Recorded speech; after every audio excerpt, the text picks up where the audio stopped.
Hi అండి. రీసెంట్‌గా 'game changer' సంబంధించి ప్రీ రిలీజ్ ఈవెంట్ రాజమండ్రిలో జరిగింది గదా! అక్కడైతే క్లియర్‌గా అల్లు అర్జున్ కార్నర్ జేసి అంటే ఇండైరెక్ట్‌గా కార్నర్ జేసి పవన్ కళ్యాణ్ అయితే చాలా పెద్ద పెద్ద కౌంటర్‌లేసాడండి. అసలు నాకైతే ఆశ్చర్యం కలిగింది. ఎందుకంటే రీసెంట్‌గానే ఒక ప్రెస్ మీట్‌లో చిట్ చాట్‌లో చెప్పాడు పవన్ కళ్యాణ్ అల్లు అర్జున్ ఒంటరి చేశాడు అని అలా మాట్లాడడం చూసాం. కొంచెం పాజిటివ్‌గానే ఇచ్చాడు. కానీ ఫైనల్‌గా మనకు క్లారిటీ వచ్చింది. వీళ్ళ మధ్య ఆహ్, హ్మ్.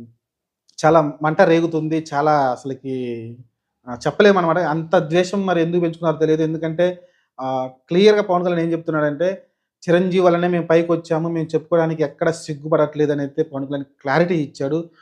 ఇలానే 'రామ్ చరణ్' గాని, మెగా ఫ్యామిలీకి సంబంధించిన హీరోలు ఎవరు గూడా చిరంజీవి వల్లనే మేము పైకొచ్చామనైతే చెప్పుకుంటున్నాము.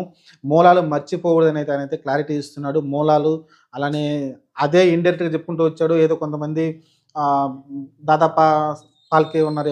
దాదాసాహెబ్ ఫాల్కే ఉన్నారు. ఆయన గురించి చెప్పుకోవచ్చు.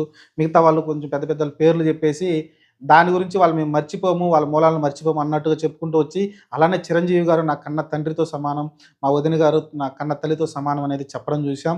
అప్పుడు నాకు రామ్ చరణ్ తమ్ముడు వరుస అవుతాడని చెప్పడం చూసాం మనమైతే. ఓవరాల్‌గా అయితే ఈ సీన్‌లో ఇండైరెక్ట్‌గా అయితే అల్లు అర్జున్‌కి చురకలంటించాడు. ఎందుకంటే అల్లు అర్జున్ తెలిసిందే గదా! నా ఆర్మీ అని చెప్పుకుంటూ తిరుగుతా ఉంటాడు. మెగా ఫ్యాన్స్ అని అంటే ఎక్కడ మాట్లాడడు. మెగా ఫ్యాన్స్ గూడా నా అభిమానులే అని చెప్పుకోవడం వరకని ఇష్టపడలేదు. సెపరేట్‌గా అల్లు ఆర్మీ అయితే పెట్టుకోవడం చూసాం మనమైతే. దాని కారణంగానే కొంచెం రచ్చ జరిగింది గదా! ఇప్పుడైతే మాట్లాడట్లేదు. మరి ఫ్యూచర్‌లో మాట్లాడతాడేమో చూడాలి. ప్రస్తుతానికైతే దీని గురించే ఎందుకంటే మెగా ప్రస్థానం అనేది ఎక్కడ మాట్లాడకుండా ఆయనైతే ఇండివిడ్యువల్‌గా ఎళ్ళడం చూసాం. ప్రీ రిలీజ్ ఈవెంట్‌లు గాని, ఎక్కడ ఈవెంట్‌లో గూడా మెగా ఫ్యామిలీకి సంబంధించి 'పుష్ప 2'లో ఎక్కడ ఎవరిని పిలవలేదు. చిరంజీవి గారిని గాని, మిగతా ఎవరిని పిలవలేదాయన. మరి దాని కారణంగానైతే వాళ్ళకైతే మంట రేగింది. పవన్ కళ్యాణ్ గారు కావచ్చు, మిగతా వారు కావచ్చు, ఆళ్ళ అంతకుముందు జరిగిన ఇష్యూస్ కావచ్చు. తెలిసిందే కదా! జనసేన పార్టీ తరపున అతను ప్రచారం కూడా చేయలేదు. కానీ ఎగనెస్ట్ పార్టీ అయిన వైసీపీకి సపోర్ట్ అంటే ఎగనెస్ట్‌కి సంబంధించి ఒక ఎమ్మెల్యేకి సంబంధించి నంద్యాలకు సంబంధించిన ఎమ్మెల్యే అతను ఎళ్లి సపోర్ట్ చేయడం కావచ్చు రవి గారికి. ఇలా రకరకాల కారణాల వల్ల అయితే వాళ్ళకు చాలా ఇగో హర్ట్ అయింది 'రామ్ చరణ్' గారికి. అలానే మెగా హీరోలకైతే. అలానే పవన్ కళ్యాణ్ కూడా ఏకి పారేసారు గట్టిగా అయితే.